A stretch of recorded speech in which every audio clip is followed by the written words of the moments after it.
વસંત પંચમી ક્યારે આવે છે અને તેનું શું મહત્વ છે? દરેકને પ્રશ્ન થતો જ હશે. હું ઉર્વી ચૌહાણ ઉર્વેશ પર લઈને આવી રહી છું વસંત પંચમી વિશે થોડી અવનવી વાતો.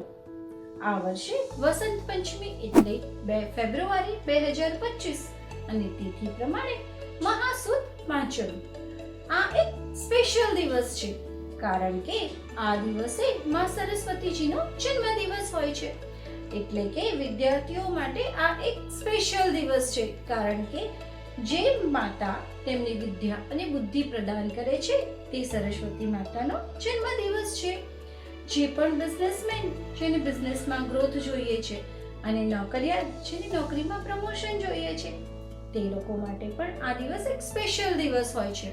આ દિવસે શું કરવું જોઈએ? આ દિવસે યલો ફ્લાવર્સ અથવા તો વ્હાઇટ ફ્લાવર્સ માં સરસ્વતીજીને અર્પણ કરવા જોઈએ. યલો પ્રસાદ ધરાવવો જોઈએ. બની શકે તો યલો કલરના કપડાં પહેરો અને યલો કલરનો ખોરાક જમો. આ દિવસે માં સરસ્વતીજી ઉત્તમ ફળ આપે છે. માટે જ કમેન્ટમાં જય માં સરસ્વતી લખવાનું ના ચૂકશો. 2025 ની આ વસંત પંચમી તમને ઉત્તમ ફળ આપે, જ્ઞાન આપે અને બુદ્ધિ આપે તેવી માં સરસ્વતીજીને પ્રાર્થના. All the best. જય શ્રી કૃષ્ણ.